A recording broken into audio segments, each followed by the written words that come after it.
my best shot here, but obviously, as we move from my generation to the next generation of students, technology has completely changed, and it's something that is now at the center, unfortunately, or maybe fortunately, of our kids' education. I'm struggling to kind of come up with, I think, the meaning behind this question, but all I would say is that as a board, we would have to recognize that there is that problem and certainly try to come up with a solution for it. I'm sorry, it's not a very good answer, but I don't understand the question, so I apologize. That's a good start. We've done a couple of things to address equity around technology, because technology is a part of everyday learning now in the classrooms from kindergarten, actually probably pre-K, early to 12th grade. And so we provide Chromebooks to all of our students so that everybody has access to digital learning. And in addition to that, we partner with many of our great partners in the community, including our MEF, who generously helps us provide access to Wi-Fi for students that live in homes without Wi-Fi. So, for instance, we do all this great work in school, you're learning online, you're having all this great access to some wonderful PowerPoint that's teaching you all about calculus. But you go home to your house and you don't have access to Wi-Fi, so you can't log on and do your homework. That's a real disadvantage. But we have great partners in the community that help us provide Wi-Fi access in the home to students that don't otherwise have it. That's just a start.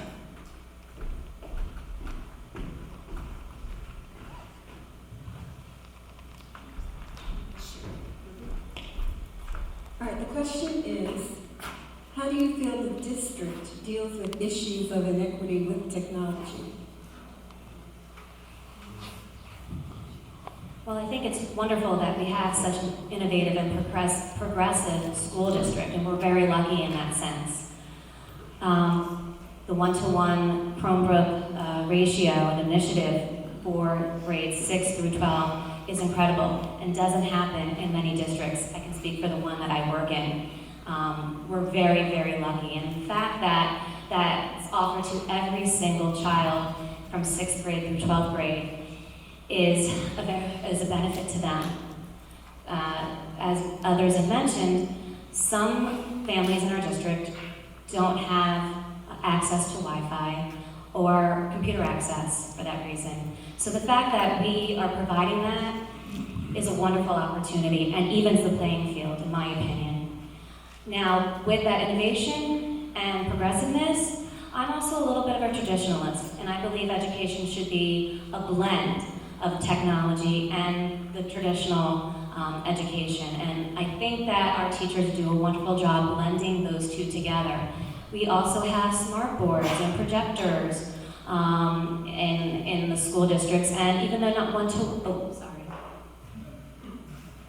I ran out of time. I will interpret this question as being fairly narrow and really could just echo what Nancy said, but because I have to say something, I'll say it in my own words. I'm very proud of the fact that all our students have access to computers. It's amazing that the loss and damage rate is close to 0, which shocked me, judging by my 3 kids and how they would have destroyed this stuff. And the fact that through the use of very generous donations, MEF, other people, they now have Wi-Fi in all their homes. So I think that gap, as far as the technology has been closed, I think the gap will be that we, and I'm sure we will talk about this later, have an incredible, obviously, immigrant population, and we can give them a Chromebook, and we can give them Wi-Fi, but we also have to be sure that they know how to use those things. Although if you go into any pizza parlor, you'll see 4-year-olds, playing around with their cell phone. But I think the gap has been recognized and closed to a great degree. Thank you. So, like all of my colleagues here, I could mirror a lot of the same things, but one of the things that I'd like to point out is the fact that the reason why we've been able to offer Chromebooks starting X number of years ago, from 12th grade to 11th grade to 10th grade to 9th grade, is because of the exceptional budgeting and planning that we've been doing in this district for years, because the Chromebooks are funded by the district. 2 years ago, the MEF funded Kajits, but now we're actually funding the Wi-Fi ourselves. But it was great that we had that partnership with the MEF, because when we realized that when you give a kid a Chromebook and they don't have Wi-Fi, it's like handing them a book with no words in it. So I'm super proud that we've been able to do that, but it's a testament to the planning and the foresight that our district has had for years in terms of its finances.